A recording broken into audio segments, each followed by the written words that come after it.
Bismillahirrahmanirrahim. Assalamualaikum warahmatullahi wabarakatuh.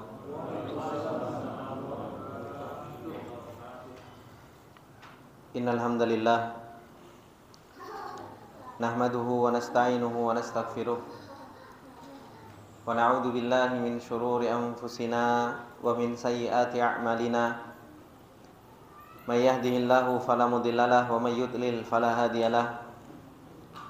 Asyhadu an la ilaha illallah wahdahu la syarikalah wa asyhadu anna Muhammadan abduhu wa rasuluh. Salawatullahi wa salamuhu alaihi wa ala alihi wa sahbihi wa man tabi'ahum bi ihsanin ila yaumiddin. Ya ayyuhalladzina amanu taqullaha haqqa tuqatih wa la tamutunna illa wa antum muslimun. Ya ayyuhalladzina amanu taqullaha wa qulu qawlan sadida yuslih lakum a'malakum wa yaghfir lakum dhunubakum wa may yuti'illaha wa rasulahu faqad faza fawzan 'azima. Amma ba'du fa inna asdaqal hadithi kitabullah wa khairal hadi hadi Muhammadin sallallahu alaihi wasallam wa syarrul umuri muhdatsatuha fa inna kulla muhdatsatin bid'ah wa kulla bid'atin dhalalah wa kulla dhalalatin finnar. Allahumma la ilma lana illa ma 'allamtana innaka antal alimul hakim. Allahumma arzuqna ilman nafi'an wa rizqan thayyiban wa amalan mutaqabbala. Allahumma 'allimna ma yanfa'una wa zidna ilma. Rabbi shrah li sadri wa yassir li amri wahlul 'uqdatam min lisani yafqahu qawli. Rabbi zidna ilma warzuqna fahma. Ikhwani wa akhwati fillah rahimani wa rahimakumullah jami'an. Alhamdulillah, puji dan syukur kembali kita panjatkan kepada Allah Subhanahu wa taala atas segala nikmat yang Allah Subhanahu wa taala tak henti-hentinya terus-menerus memberikan nikmat demi nikmat kepada kita semua, sehingga kembali di malam yang berbarokah ini Allah Subhanahu wa taala masih memberikan taufiknya kepada kita untuk kita bisa mengambil asbabus sa'adah, untuk kita bisa mengambil sebab-sebab kita meraih kebahagiaan kita. Allah Subhanahu wa taala masih memberikan taufik kepada kita untuk kita bisa menjalankan kewajiban-kewajiban yang Allah Subhanahu wa taala wajibkan kepada kita. Dan Allah Subhanahu wa taala masih memberikan taufiknya kepada kita untuk kita bisa duduk di majelis ilmu. Yang kata Rasulullah sallallahu alaihi wasallam katakan, "Idza marartum bi riyadil jannah farta'u fiha." Kalau salah seorang di antara kalian melewati taman di antara taman-taman surga, duduklah di dalam taman-taman tersebut. Dan halaqatul ilm, majelis ilmu, adalah merupakan di antara taman-taman surganya Allah Subhanahu wa taala. Yang di dalam majelis ilmu seseorang akan lebih jauh mengenal tentang hakikat siapa Rabbnya.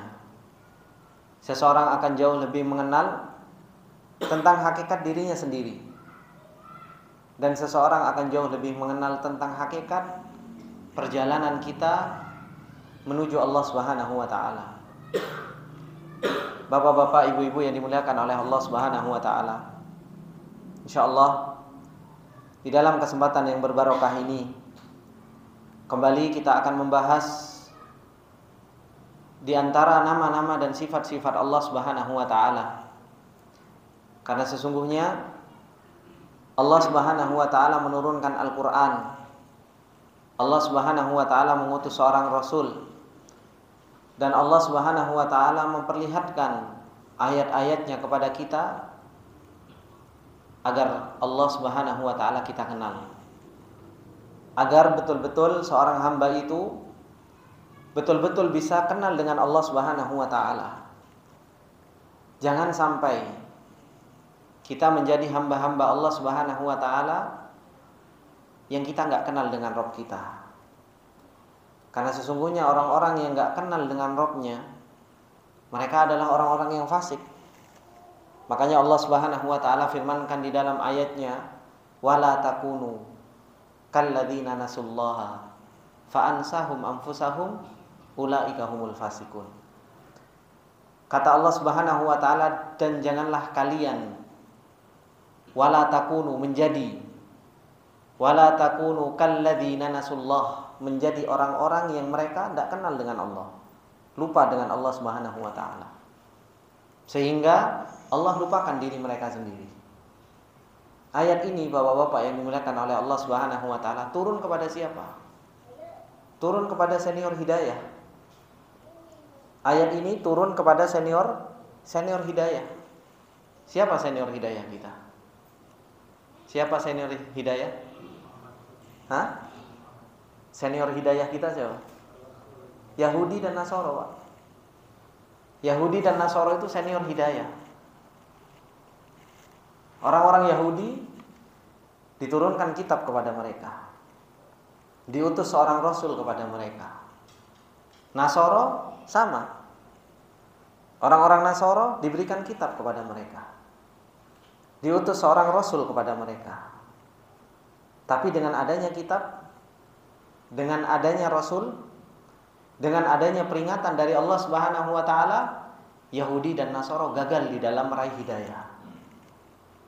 Gagal dalam mengenal Allah Subhanahu wa taala. Jelas Taurat ada, Injil ada.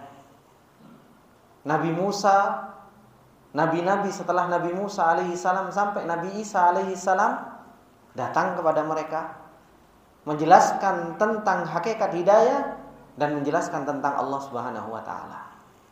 Tapi mereka gagal. Gagal di dalam hakikat menjalankan hidayah dari Allah Subhanahu wa taala. Makanya Allah Subhanahu wa taala mengatakan di dalam ayat tersebut, wala takunu kalladzi. Jangan engkau seperti mereka itu loh. Mereka itu senior hidayah. Kitab sudah turun kepada mereka, Rasul sudah diutus kepada mereka. Jangan sampai kita, Al-Qur'an ada di hadapan kita, Rasul sudah diutus kepada kita, tapi kita sama kayak mereka, gagal di dalam meraih hidayah dari Allah Subhanahu wa taala. Sehingga perjalanan kita tidak kenal dengan Allah.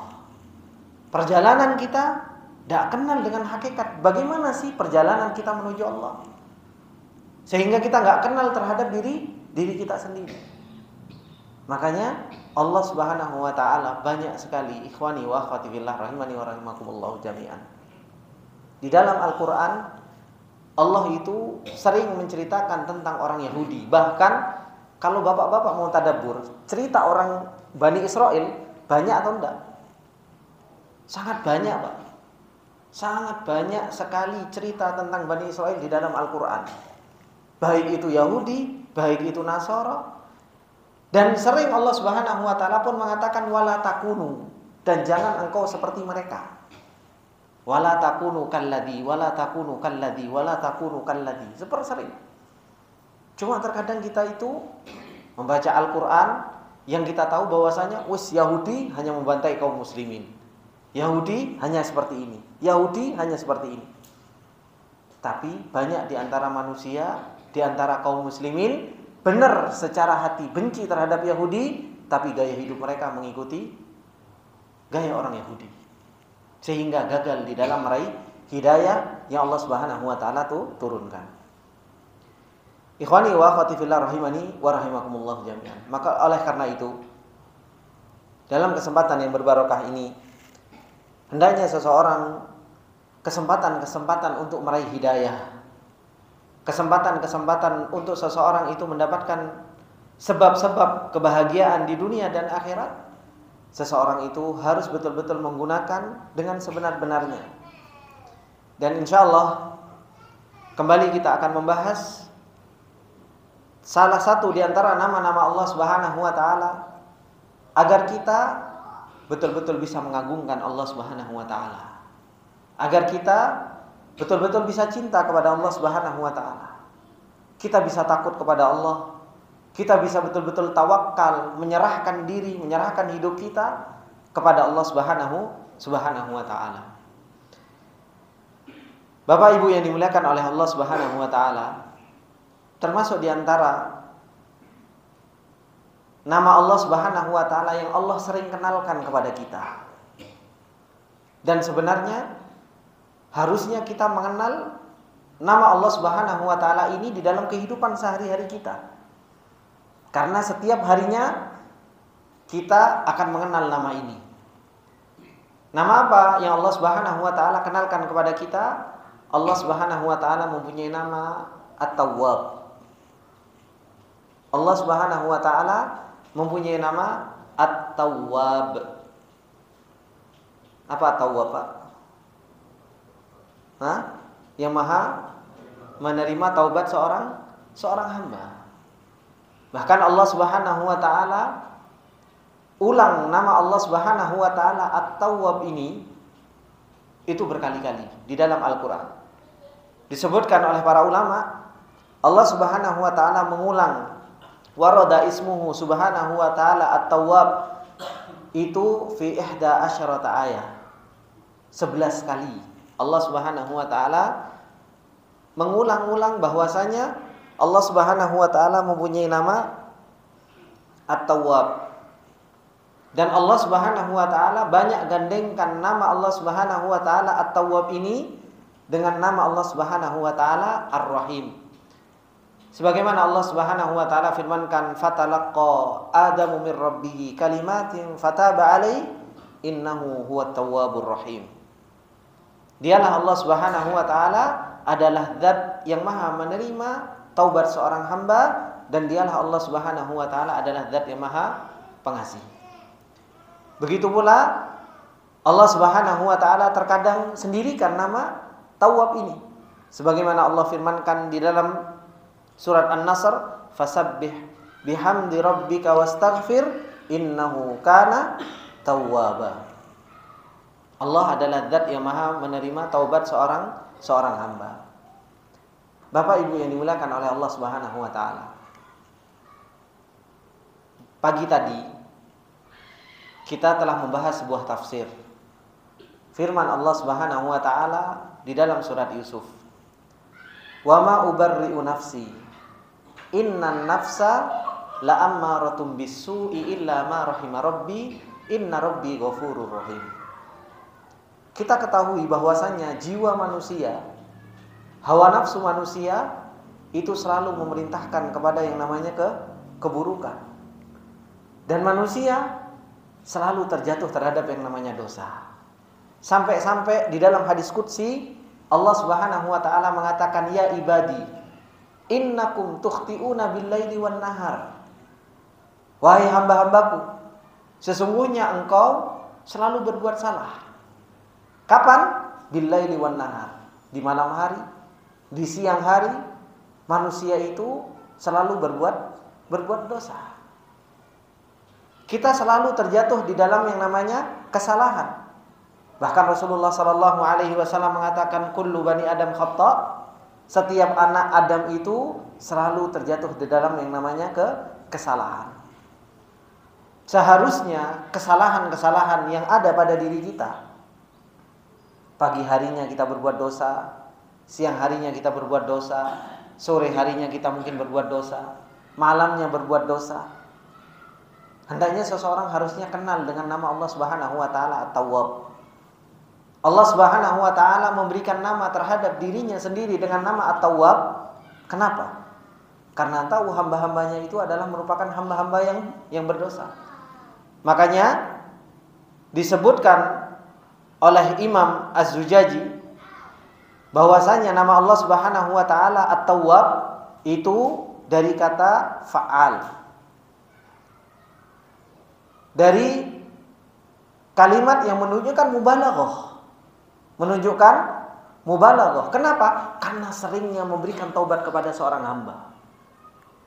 Nama Allah Subhanahu wa taala At-Tawwab disebutkan oleh Imam Az-Zujaji itu apa? Mengikuti wazan fa'al, menunjukkan mubalaghah. Karena apa? seringnya Allah Subhanahu wa taala memberikan taubat menerima taubat seorang hamba. Seorang hamba bertobat, mengulanginya lagi, Allah masih menerima taubatnya seorang hamba. Dia jatuh lagi, Allah menerima lagi taubatnya seorang hamba. Dia jatuh lagi, Allah akan menerima taubatnya seorang hamba. Dan seperti itulah Allah Subhanahu wa taala memberi nama terhadap dirinya sendiri dengan nama Tawwab. Kenapa? Karena hamba-hambanya terus akan terjatuh terhadap yang namanya dosa. Ikhwani wa akhwati fillah rahimani wa rahimakumullah jami'an. Lantas apa sih makna dari nama Allah Subhanahu wa taala At-Tawwab? Yang kalau kita kenal dengan nama Allah Subhanahu wa taala At-Tawwab ini, harusnya ada konsekuensi di dalam kehidupan kita. Jangan kita cuma kenal nama Allah At-Tawwab, Allah Maha menerima taubat seorang hamba, tapi tidak ada action di dalam kehidupan kita. Tidak ada konsekuensi di dalam kehidupan kita. Rasulullah Sallallahu Alaihi Wasallam ketika mengenal nama Allah Subhanahu Wa Taala At-Tawwab, Rasulullah Sallallahu Alaihi Wasallam ada perbuatan yang beliau lakukan. Ada perbuatan yang beliau lakukan. Kata Rasulullah Sallallahu Alaihi Wasallam, ketika Rasulullah Sallallahu Alaihi Wasallam mengetahui bahwasanya Allah Subhanahu Wa Taala itu mempunyai nama At-Tawwab, Rasulullah Sallallahu Alaihi Wasallam meminta ampun kepada Allah. Kata Rasulullah Sallallahu Alaihi Wasallam, ya ayuhan nas, tubu ilallah. Wahai manusia, bertobatlah kalian kepada Allah Subhanahu Wa Taala. Fawallahi inni la atuba ilaihi fil yaum aktsar min 70 marrah. Kata Rasulullah Sallallahu Alaihi Wasallam, wahai manusia, bertobatlah kalian kepada Allah Subhanahu Wa Taala. Dan demi Allah, saya bertobat kepada Allah Subhanahu Wa Taala setiap harinya lebih banyak dari 70 kali. Ini yang dilakukan oleh Rasulullah Sallallahu Alaihi Wasallam. Bahkan di dalam riwayat yang lain, mi'ata marrah, yaitu 100 kali. Ini taubatnya Rasulullah Sallallahu Alaihi Wasallam. Bahkan para sahabat disebutkan oleh para ulama, wa kana ashabuhu ya'udduna lahu fil majlisil wahid qabla ayyakum rabbighfirli wa tub alayya innaka antat tawwabul ghafur mi'ata marrah. Seorang sahabat dahulu ketika tahu bahwasanya Allah itu mempunyai nama At-Tawwab, mereka itu meminta taubat, bahkan duduk sampai ngitung 100 kali minta ampun kepada Allah Subhanahu wa taala. Tidak berdiri kecuali apa? Terpenuhi 100 kali dalam satu majelis. Itu para sahabat. Kenapa? Kenal dengan nama Allah Subhanahu wa taala. Makanya Rasulullah Sallallahu Alaihi Wasallam ketika mengatakan wa inni a'lamukum billah wa inni a'lamukum billah wa akhwafukum lillah. Aku adalah orang yang paling kenal dengan Allah dan aku adalah orang yang paling takut kepada Allah Subhanahu wa taala. Wa atqakum lillah. Dan aku adalah orang yang paling bertakwa kepada Allah. Harusnya bapak-bapak, ibu-ibu yang dimuliakan oleh Allah Subhanahu wa taala, ketika Allah Subhanahu wa taala memperkenalkan dirinya kepada kita, Allah adalah zat yang maha tawwab. Allah adalah zat yang maha menerima taubat seorang hamba. Dan banyak di dalam Al-Quran kita baca Allah Tawwab. Dan ternyata kehidupan kita harusnya mengenalkan kita dengan nama tersebut. Terkadang pagi kita akan lalai, siang lalai. Dan tadi Anda sebutkan, termasuk di antara yang harus kita bertobat kepada Allah Subhanahu wa taala, yaitu apa? Lalainya hati. Hati kita itu sering lalai untuk ingat sama Allah Subhanahu wa taala. Ketika hati kita lalai untuk mengingat Allah Subhanahu wa taala, kenapa kita enggak bertobat kepada Allah Subhanahu wa taala dari lalai dari mengingat Allah Subhanahu wa taala. Dan inilah yang harus betul-betul kita praktekkan di dalam kehidupan kita semua. Disebutkan oleh Imam At-Tabari rahimahullahu taala tentang makna nama Allah Subhanahu wa taala At-Tawwab ini pada diri Allah. Beliau mengatakan di dalam tafsirnya, qala Tabari rahimahullahu taala inda qaulihi taala innahu huwat tawwabur rahim. Innallaha jalla thana'uh huwat tawwab ala man taba ilaihi min ibadihil mudhnimin min ibadihil mudhnibina min dhunubihi. Dialah Allah Subhanahu wa taala adalah zat yang maha menerima taubat seorang hamba bagi hamba-hamba yang bertaubat kepada Allah Subhanahu wa taala dari dosa-dosanya. Wa taubatullahi ala abdihi, dan taubatnya Allah kepada seorang hamba huwa ayyarzuqahu dzalika, yaitu apa? Rizki yang Allah Subhanahu wa taala berikan kepada seorang hamba. Ternyata bapak-bapak yang dimuliakan oleh Allah Subhanahu wa taala, seperti yang saya sampaikan tadi pagi, begitu luar biasa baiknya Allah Subhanahu wa taala kepada seorang hamba. Untuk seorang hamba terkeretak hatinya, mau tergerak hatinya untuk bertobat, ternyata itu apa?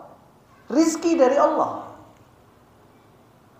Allah Subhanahu wa taala kalau menginginkan kebaikan kepada seorang hamba, diberi taufik untuk ingin taubat. Kalau Allah Subhanahu wa taala pengen kebaikan kepada seorang hamba, dikenalkan sama nama Allah At-Tawwab.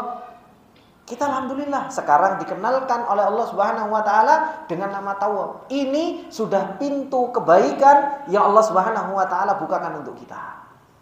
Tinggal kita mau enggak menjalankan hakikat ilmu dan iman ini, atau kita hanya sekedar teori, Ustaz.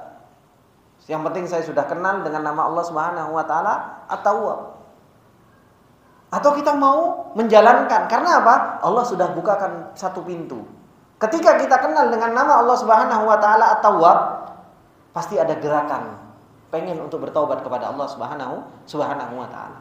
Gerakan untuk bertaubat kepada Allah Subhanahu wa taala itu adalah merupakan hakikat taubatnya Allah yang Allah berikan kepada seorang hamba. Allah kalau menginginkan taubatnya seorang hamba, digerakkan hatinya untuk bertaubat. Subhanallah. Baiknya kan Pak Allah sama kita? Baik. Kalau Allah Subhanahu wa taala enggak menginginkan kebaikan ke seorang hamba, dia berdosa, dibiarkan sama Allah Subhanahu wa taala sampai kapan? Sampai ketemu Allah, diblekan semuanya dosanya di hadapan Allah Subhanahu wa taala kelak. Tapi kalau Allah Subhanahu wa taala menginginkan kebaikan kepada seorang hamba, diberi taufik. Dikenalkan dengan nama Allah Subhanahu wa taala Tawwab. Digerakkan hatinya untuk mau bertobat. Ini taubatnya Allah Subhanahu wa taala kepada seorang hamba. Pertama apa? Ayyarzuqahu dzalika. Diberi taufik oleh Allah untuk apa? Mau bertobat saja itu sudah taufik dari Allah Subhanahu wa taala. Kemudian apa? Kalau Allah Subhanahu wa taala sudah menggerakkan hati seorang hamba untuk dia mau bertobat, akhirnya apa? Wa ya'ubu min ghadabihi alaihi ila ridha anhu. Allah Subhanahu wa taala ganti. Yang dimana Allah Subhanahu wa taala marah kepada seorang hamba, diganti dengan ridhonya Allah Subhanahu wa taala. Wa minal uqubati ilal afwi was-safhi anhu. Dan dari hukuman diganti dengan maaf oleh Allah Subhanahu wa taala. Ini adalah merupakan taubat yang Allah Subhanahu wa taala berikan kepada seorang hamba. Makanya bapak-bapak yang dimuliakan oleh Allah Subhanahu wa taala, ketika Allah menggerakkan hati kita, kok kita pengen tobat, hendaknya apa? Sambut keinginan taufik dari Allah Subhanahu wa taala, hendaknya kita sambut.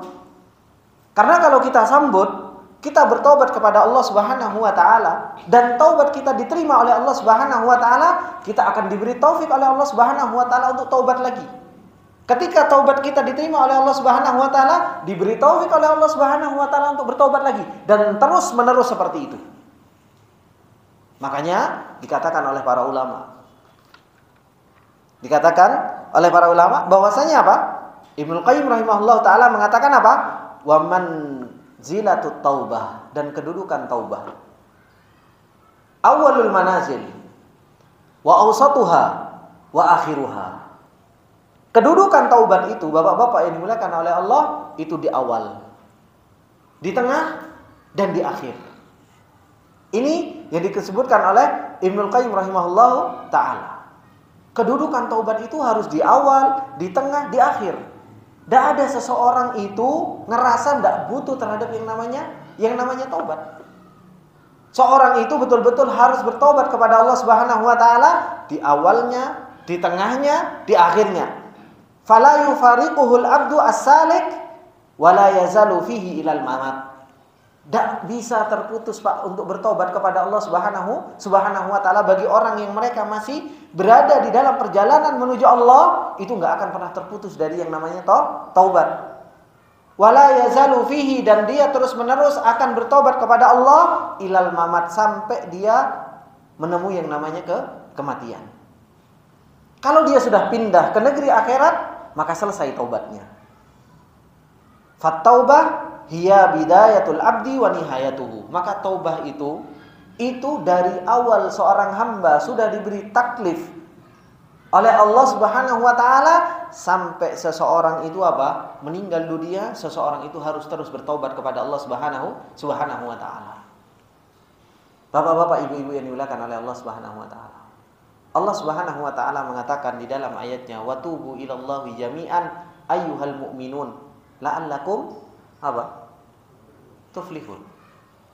Dan bertobatlah kalian semuanya, kata Allah.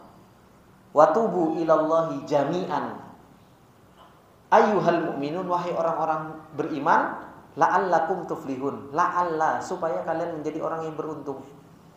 Karena tobat ini adalah merupakan asbab seseorang itu mendapatkan keberuntungan. Dan kalau bapak-bapak perhatikan, ayat ini turun kepada siapa sih? Ayat ini turun di kota Madinah, turun kepada para sahabat, yang dimana para sahabat diperintahkan oleh Allah Subhanahu wa taala untuk bertobat. Padahal para sahabat kita ketahui bagaimana mereka adalah ahlul iman. Keimanan para sahabat kita nggak ragukan, ya kan? Wa khiyaru khalqihi, dan para sahabat itu sebaik-baik makhluknya Allah. Para sahabat, bagaimana keimanan mereka, kesabaran mereka setelah mereka berjihad di jalan Allah Subhanahu wa taala, setelah mereka berhijrah dari kota Mekah menuju ke kota Madinah. Dengan seperti itu yang mereka lakukan, itu pun masih diperintahkan oleh Allah Subhanahu wa taala untuk bertobat, Bapak. Bagaimana dengan kita? Yang iman kita ngerasa besar, ternyata tidak ada apa-apanya. Baru dikasih fitnah, dikasih ujian, ambruk iman kita. Disuruh berjihad, menuntut ilmu, itu pun juga masih gak karu-karuan. Disuruh untuk taat kepada Allah Subhanahu wa taala, itu pun masih males-malesan. Disuruh meninggalkan maksiat, juga masih melakukan maksiat. Dan bersamaan dengan itu kita masih malas untuk bertobat kepada Allah Subhanahu wa taala. Kemana pengenalan kita dengan Allah Subhanahu wa taala? Apakah ilmu agama yang kita pelajari ini cuma teori? Nggak bisa kita praktekkan dalam kehidupan nyata kita. Untuk kita beristighfar kepada Allah Subhanahu wa taala, ngemis di hadapan Allah Subhanahu wa taala. Nggak malu Pak kita sama Allah Subhanahu wa taala.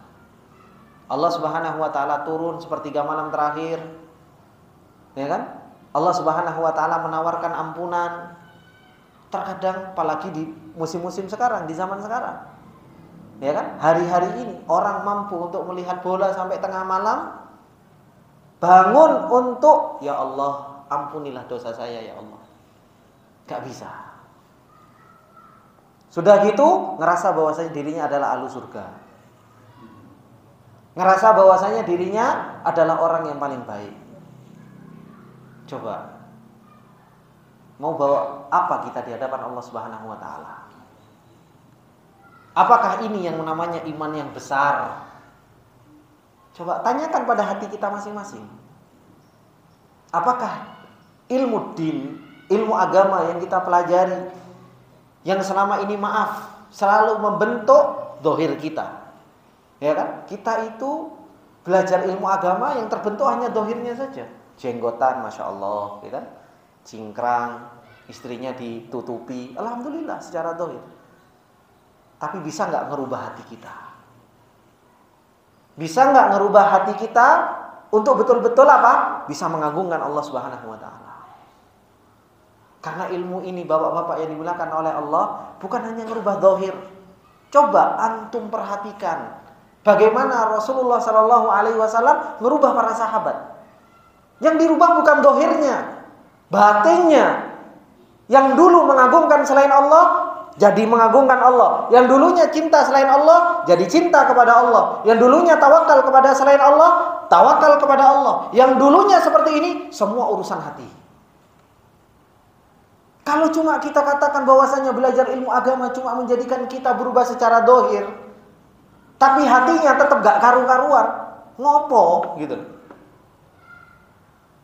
Ilmu din ini ngerubah hati, ngerubah jiwa seseorang.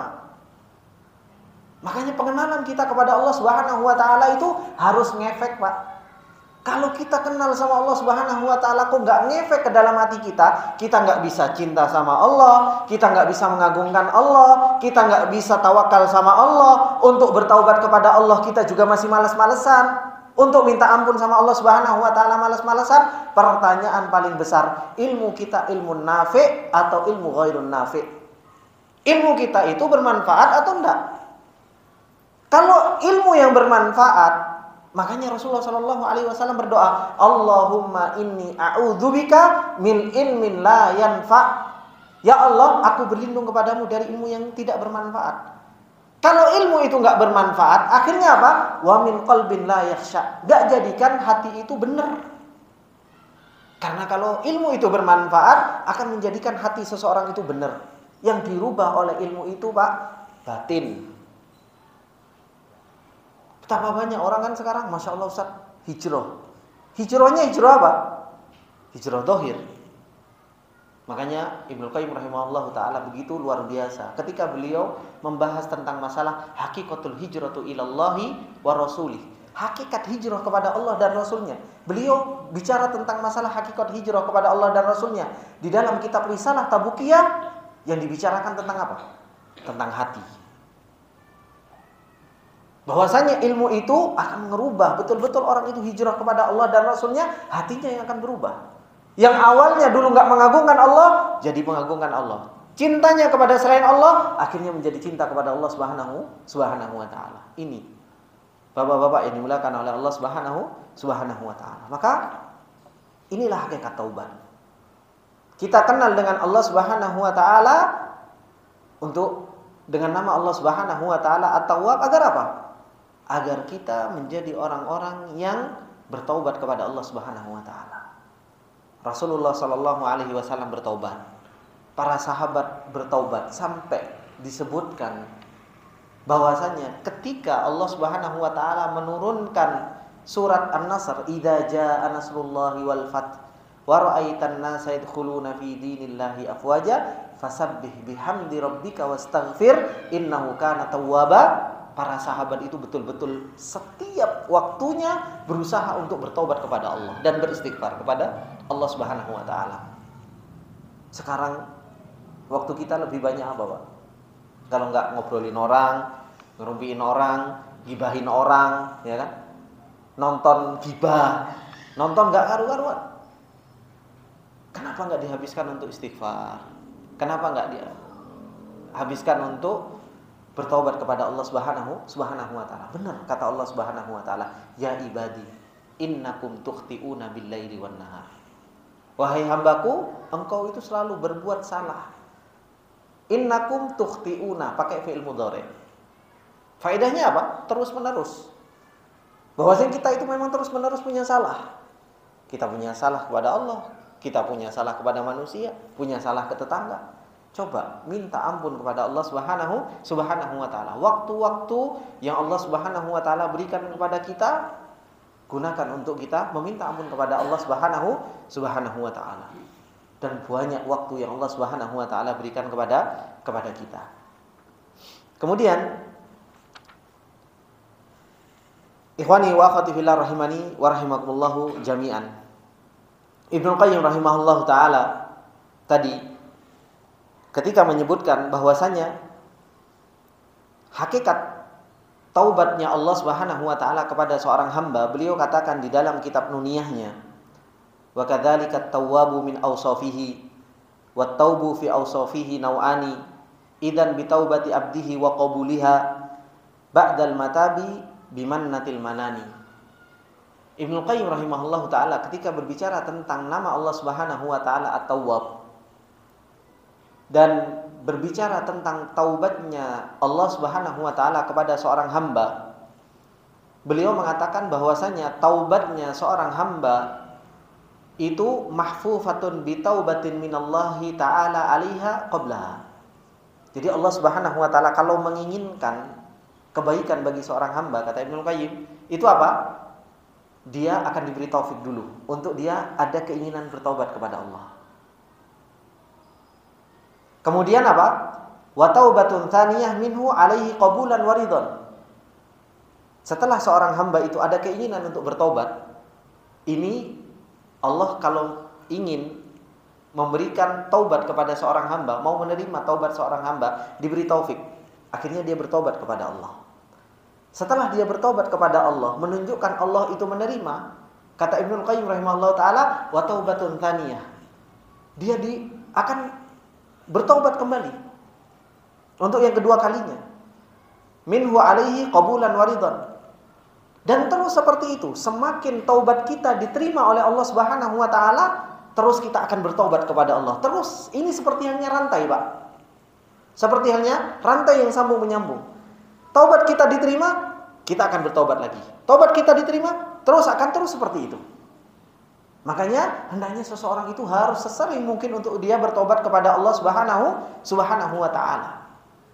Dan ini juga yang dikatakan oleh Syekh Sa'di rahimahullahu taala di dalam tafsir As-Sa'di ketika beliau mengatakan fahuwa ta'ib 'ala ta'ibina awwalan bi taufiqihim lit taubah wal iqbal bi qulubihim ilaihi.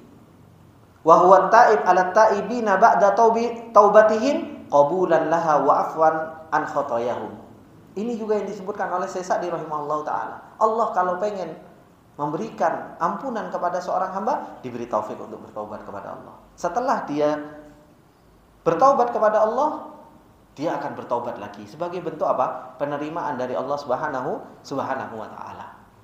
Maka dari sini bapak-bapak, ibu-ibu yang dimuliakan oleh Allah Subhanahu wa taala, hendaknya seseorang itu kalau sudah tahu dengan nama Allah Subhanahu wa taala, maka hendaknya apa? Hendaknya seseorang itu coba kalau kenal dengan nama Allah Subhanahu wa taala At-Tawwab dan kita banyak sekali dosanya, hendaknya apa? Harusnya kita jauh bisa lebih cinta kepada Allah. Dan kita harusnya lebih kenal dengan Allah Subhanahu wa taala. Dan Allah Subhanahu wa taala, bapak-bapak, ibu-ibu yang dimuliakan oleh Allah, senang kalau ada seorang hambanya bertobat, itu senang. Sangat senang sekali. Makanya Allah Subhanahu wa taala sebagaimana di dalam hadisnya, hadis Rasulullah sallallahu alaihi wasallam, kata Rasulullah sallallahu alaihi wasallam, "Lillahi asyaddu farhan." Allah itu jauh lebih bahagia bi taubati abdihi, dengan taubatnya seorang hambanya. Hina yatubu ilaihi, ketika bertobat kepada Allah Subhanahu wa taala. Sudah adzan ya, Pak? Oh, belum. Allah Subhanahu wa taala itu lebih bahagia dengan taubatnya seorang hamba ketika apa? Ketika bertobat kepada Allah Subhanahu wa taala. Dari siapa? Min ahadikum kana ala rahilatihi bi ardin falah.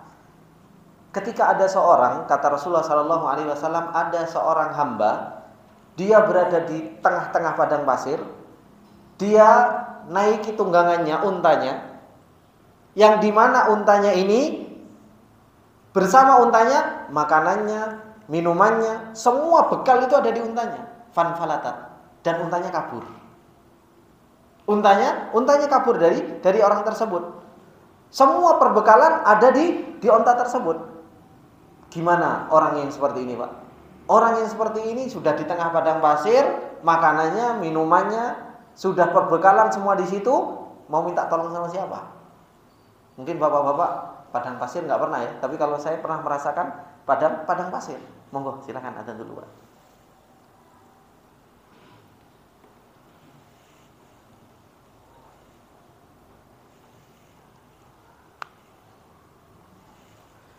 Bismillahirrahmanirrahim. Ikhwani wa akhwati fillah rahimani wa rahimakumullah jami'an. Kembali bahwasanya sebagaimana yang disebutkan oleh Rasulullah sallallahu alaihi wasallam, bagaimana Allah Subhanahu wa taala itu begitu bahagia dengan taubatnya seorang hamba. Allah Subhanahu wa taala bahagia, Pak. Ada seorang hambanya kok mau kembali kepada Allah. Ada seorang hambanya bertaubat kepada Allah Subhanahu wa taala. Allah senang. Sampai dipermisalkan oleh Rasulullah sallallahu alaihi wasallam seorang pengendara yang berada di tengah-tengah padang pasir. Mungkin kalau kita mikir alhamdulillah ada HP, minta bantuan kan seperti itu, Pak. Ndak ono, Pak. Saya pernah tinggal di padang pasir, sinyal ndak ada. Kalau sudah kita benar-benar berada di tengah padang pasir, kita ndak tahu timur, barat, selatan, utara itu ndak paham kita. Apalagi kalau sudah angin. Padang pasir itu gerak terus. Betul-betul bingung. Kalau kita sudah berada di tengah padang pasir, dulu pengalaman saya, kalau saya sudah masuk ke tengah padang pasir, saya bisa keluar justru malam. Kenapa? Harus lihat bintang. Harus lihat bintang untuk saya tahu saya harus kemana. Kalau siang hari, gak karu-karuan, bingung. Dan itu kebiasaan orang-orang Badui. Ketika berada di tengah padang pasir dan harus perjalanan yang melewati padang pasir, dia kemana? Dia harus berjalan malam hari. Nah, Rasulullah Shallallahu Alaihi Wasallam menggambarkan orang yang dia bawa ontanya, semua perbekalannya ada di ontanya, fanfalata, pergi ontanya, pergi kabur. Orang yang seperti ini, akhirnya apa? Aisyah, dia putus asa. Ketika dia berada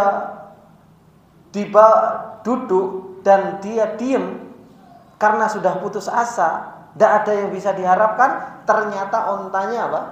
Datang. Ontanya datang. Saking begitu bahagianya ini orang, ketika ontanya datang, dia senang sampai dia mengatakan, Anta abdi wa ana rabbuk. Ya Allah, engkau hambaku dan aku Rabbmu. Salah ngomong, Pak. Saking senangnya gitu kan. Akhta'a min syiddatil farah. Dia salah saking begitu senangnya ketemu onta, pembekalannya, berarti saya udah enggak jadi mati di sini. Dia sampai mengatakan, "Ya Allah, anta abdi wa ana rabbuk."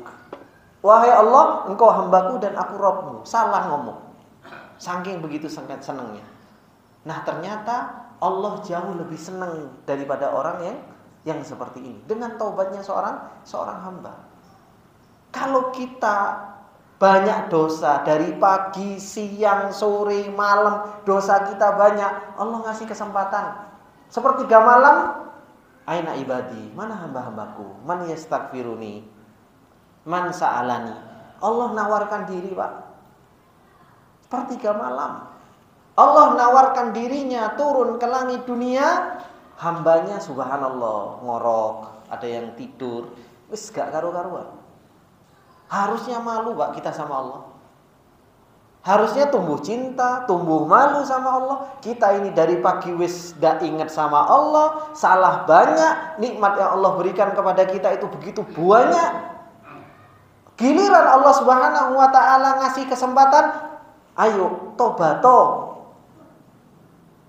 Itu pun kita masih apa? Itu pun kita masih subhanallah sulitnya kita untuk bangun malam. Terus subhanallah mau dibawa kemana agama kita, Pak? Hati kita ini mau kita bawa kemana? Kalau hal yang seperti ini saja kita masih tidak karu-karuan. Tidak malu sama Allah Subhanahu wa taala. Nikmat banyak, Pak. Nikmat yang Allah berikan kepada kita itu enggak ada kita bisa ngitungnya. Wa atakum min kulli ma sa'altumu. Kata Allah, semua yang kau minta Allah berikan. Tapi apa? Dosa kita terus. Giliran kita diminta untuk bertobat kepada Allah, Allah memperkenalkan dirinya dengan nama Tawwab, dan Allah senang kepada hambanya yang kembali, kita enggak kembali-kembali. Coba. Sudah gitu, kita mengharap masuk surga paling depan. Ini namanya apa, Pak? Ngimpi. Kan seperti itu. Maka inilah yang harus betul-betul kita perhatikan dalam kehidupan kita. Kalau kita betul-betul kenal dengan nama Tawwab dan kebaikan Allah kepada kita, cinta itu akan tumbuh dalam hati kita, rasa malu akan tumbuh di dalam hati kita. Akhirnya apa? Untuk maksiat kita stop. Ketaatan ya kita kencengin. Dan inilah hakikat hidayah. Sering saya sampaikan kepada teman-teman, hakikat hidayah itu bukan teori.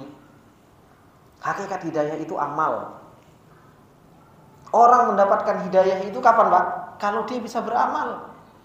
Bukan mendapatkan teori. Paman Rasulullah SAW dapat teori enggak? Paman Rasulullah dapat teori apa enggak? Abu Thalib dapat, Pak. Iya kan? Sampai mengatakan, sungguh saya tahu bahwasanya sebaik-baik agama dinu Muhammadin. Sebaik-baik agama adalah agama Muhammad. Tahu teorinya, pamannya Rasul tahu teorinya. Tapi dapat hidayah apa enggak? Enggak dapat hidayah. Kenapa? Enggak bisa mengamalkannya.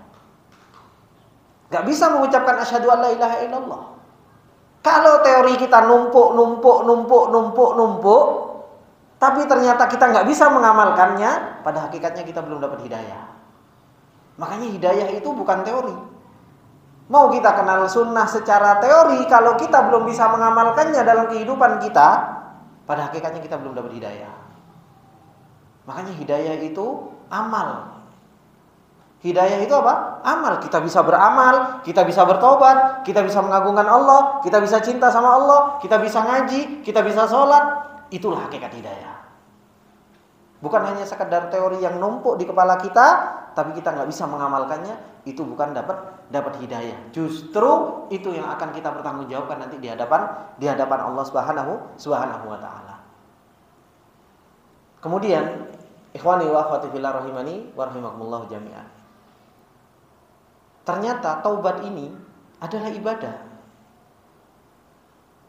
Dan ketika kita memperbanyak taubat kepada Allah, pada hakikatnya kita beribadah kepada Allah Subhanahu wa taala. Makanya Allah Subhanahu wa taala memerintahkannya. Dan dialah Allah yang menerima taubat. Seorang hamba tidak ada hak sama sekali kamu diterima taubatnya, kamu enggak, kamu diterima, kamu enggak. Beda dengan orang-orang Nasoro, ya kan? Terkadang orang Nasoro kalau mau Pak? Membersihkan dosa, kan ada pembersihan dosa kan? Nah, penebusan dosa, bayar duit kan seperti itu kan? Kalau di dalam din kita, agama kita, taubat itu hak mutlak milik Allah. Taubat itu hak mutlak milik Allah. Mau dia nabi, mau dia wali, mau dia apa dan lain sebagainya, tidak ada hak sama sekali kamu diterima taubatnya atau enggak. Makanya Allah menegur Rasulullah SAW. Ketika Allah Subhanahu wa taala mengatakan di peperangan Uhud, mendoakan orang-orang yang apa? Memukul Rasulullah SAW, langsung turun ayat, laisa laka minal amri syai'un aw yatuba alaihim aw yu'adzibahum. Muhammad, kamu enggak ada urusan. Itu urusannya Allah. Mau Allah memberikan taubat kepada mereka, mau Allah mau mengadab mereka, sama sekali laisa laka minal amri syai'. Engkau enggak punya urusan sama sekali dalam urusan itu. Kenapa? Karena taubat hak mutlak milik Allah antara kita dengan Allah Subhanahu wa taala.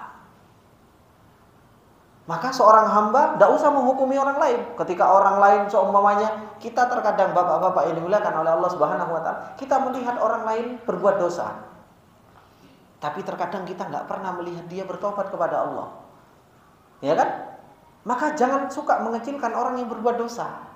Harusnya ketika kita melihat ada orang kok berdosa, berdoa sama Allah, alhamdulillahilladzi afana mimma ibtalaka bi wa faddalana ala katsirin mimma khalaqa tafdila. Jangan justru malah apa? Wah, selalu dosa. Senangnya kok ngukumin orang terus. Terkadang dia berbuat dosa, malamnya dia nangis di hadapan Allah, Allah ampuni. Sedangkan kita yang mengecilkan dia, malah Allah terkadang nggak ngampuni kita. Makanya hati-hati, menghukumi orang lain itu wis cukup gitu loh. Nggak usah nunjuk ke orang terus, nunjuk ke diri kita sendiri. Kapan awake dhewe tobat gitu loh. Kapan kita tobat? Ngelihat orang lain berbuat dosa, sama, saya juga banyak dosanya, saya yang harus tobat. Makanya kita berbuat salah mengingatkan sama Tawwab. Orang lain berbuat salah bukan malah menghukumi dia, harusnya mengingatkan kita juga kepada nama Allah Subhanahu wa taala Tawwab. Karena apa? Kita juga tempatnya dosa. Ini Bapak-bapak, ibu-ibu yang dimuliakan oleh Allah Subhanahu wa taala. Maka setelah kita kenal dengan nama Allah Subhanahu wa taala, Allah Subhanahu wa taala mempunyai Tawwab ini hendaknya apa? Al-mubadaratu bit taubah, segera taubat, Pak. Kita nggak tahu umur kita sampai kapan. Ya. Bisa jadi bar kajian meninggal bisa, ya. Pas tidur terus meninggal juga bisa.